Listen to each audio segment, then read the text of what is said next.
այլևս պատժի նոր տեսակ հորինեցին, որը կոչվում է սահմանափակումներ տեսակցությունների։ Ընդդիմադիր պատգամավորներն ահազանգում են, հատկապես վերջին շրջանում զրկված են բանտերում պահվող մեղադրյալներին տեսակցելու եւ նրանց հետ առանձնազրույցներ ունենալու հնարավորությունից։ Ընդդիմադիր Հայաստան խմբակցության պատգամավոր Գեղամ Մանուկյանը պատմում է. բանտերի դռներն իրենց առջև սկսեցին փակվել վերջին 1 տարում, իսկ կես տարվա ընթացքում խոչընդոտները համատարած են դարձել։ Պատճառը դատարանների տեսակցությունների արգելքների մասին որոշումներն են, որոնք հիմնականում քաղաքական հնչեղություն ունեցող գործերին են վերաբերում։ Որը բարոյական աջակցություն է, հոգեբանական աջակցություն է, նաև կապ է, որ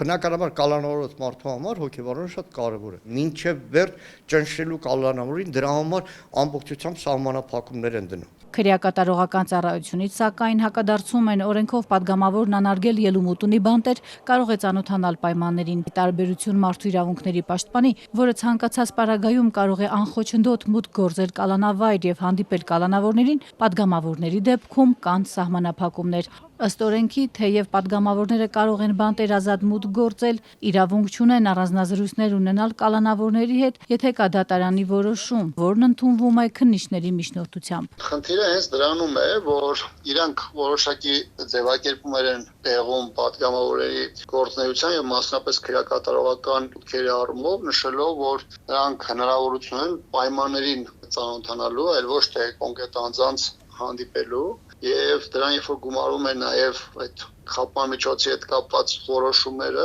ըստ էության դրանցով նաեւ խոչընդոտվում է պատգամավորների այդ մարդկանց այցելությունը։ Պատիվ ունեմ խմբակցության պատգամավոր Տիգրան Աբրահամյանի խոսքով դատարանները տեսակցությունների արգելքների մասին որոշումներն այնպես են կազմում, որ դրանք խոչընդոտ դառնան իրենց համար։ Գրում են, որ կալանավորին կարող են տեսակցել միայն ընտանիքի անդամները։ Իրենք առաջին հերթին կասեն, որ դա դատավորների որոշումներն է, որովհետեւ դատավորները երբ որ որոշում են ունենում խափման միջոցների հետ կապված, գրավոր ձևով նաեւ ձևակերպում է, թե ովքեր այդ թվում նաեւ այն մարդկանց շրջանակը, ովքեր հնարավորություն են այցելելու կոնկրետ անձանց։ Գեղամ Մանուկյանի խոսքով նախկինում նման սահմանափակումները բացառիկ էին եւ պատգամավորները կարողանում էին տեսակցել մեղադրյալներին։ Քննչականից սակայն ազատությանը փոխանցում են, իրենք գործում են բացառապես օրենքի սահմաններում։ Օրենքն է քննիչին նման հնարավորություն տալիս, որպեսզի կանխի մեղադրյալի ազդեցությունը նախաքննության վրա։ Թևանյան Անդրանիկ, Արեգնազ Մանուկյան, Գագիկ Ծառուկյան, Ղազինյանի ու հարյուրավոր մեր ընկեր Ռուսլանին հարյուրավորներ,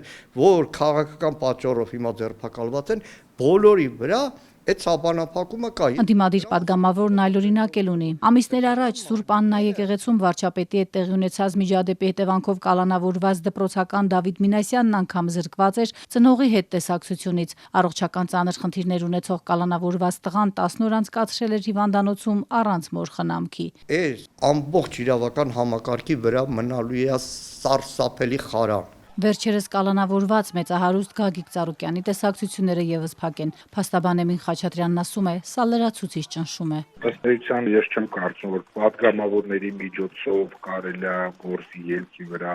ապօրինի ազդեցություն գործադրել կամ գործի բնականon ընթացքի վրա ազդել։ Ճնշումների ձև է էլի, միացել եւս մեկ միջոցա մեթոդ է, որ մարդուն առհասարակ մեկուսացնեն հասարակությունից։ Թե քանի նման որոշումներ են կայացրել դատարանները, դատական դեպարտամենտից չպատասխանեցին, առաջարկեցին գրավոր հարցում ուղարկել։